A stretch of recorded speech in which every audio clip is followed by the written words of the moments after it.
Good evening. This is CTV News for Thursday, July 23rd. I'm Byron Scott. And I'm Sonia Shrivastava. Thank you for joining us this evening.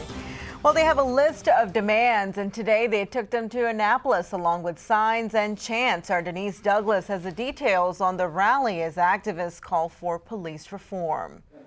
The issue of police brutality, we can all agree, is still very much on the front burner following a number of incidents, including the death of Freddie Gray in Baltimore. Here in Annapolis today, a number of groups are gathering to demand change. You can see behind me there is CASA, there is the NAACP. Some are waving signs saying Black Lives Matter. Others have another sign saying stop killing us. All of this, as the Public Safety and Policy Work Group, made up of legislators, is also meeting. Some of the people from this group that you see here will be testifying before that group. Again, they are demanding change. They want a difference when it comes to police training, more transparency in community departments, and a number of other things. Here's what they said.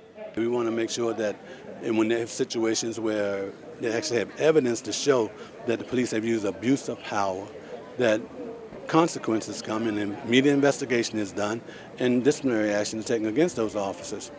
Now, one of the things one of the things that not too many people have talked about was even in their hiring process, they do an examination, a psychological examination, but we think that during their employment, they need to do more frequent psychological investigations.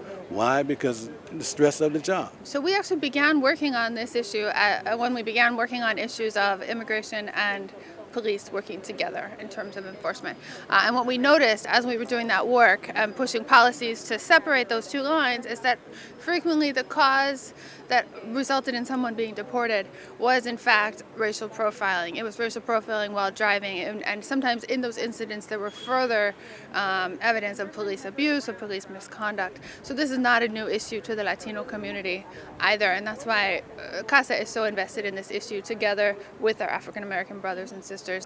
The Public Safety and Policing Work Group will take the information that it gathers from folks here and research that it does and make a recommendation to the General Assembly in time for the start of the new session in January. I'm Denise Douglas in Annapolis, CTV News.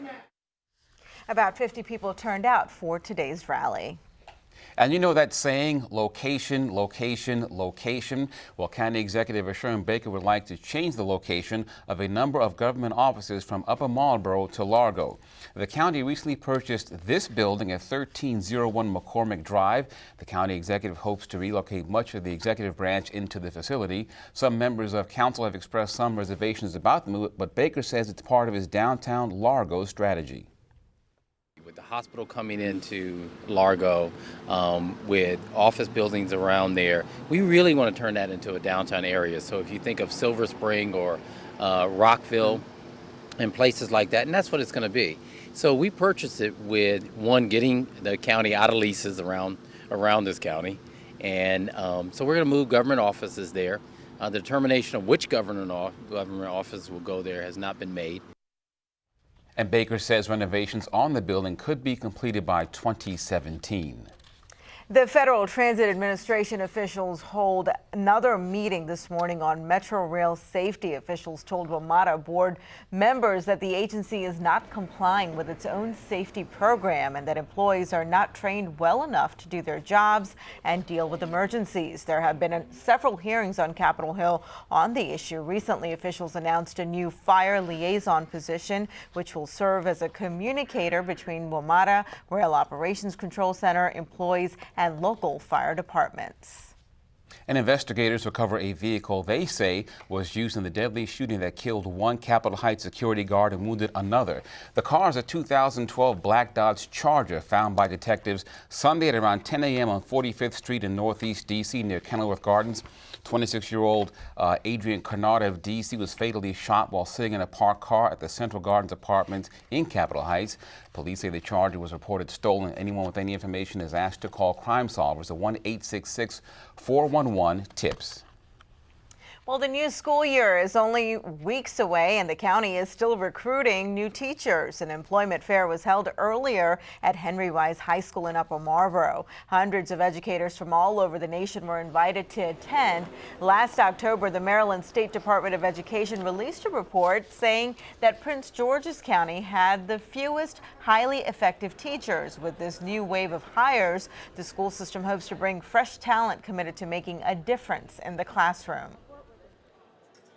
I have had a lot of people who have told me good things about Maryland and specifically this district, and so I wanted to come check it out to see, for myself.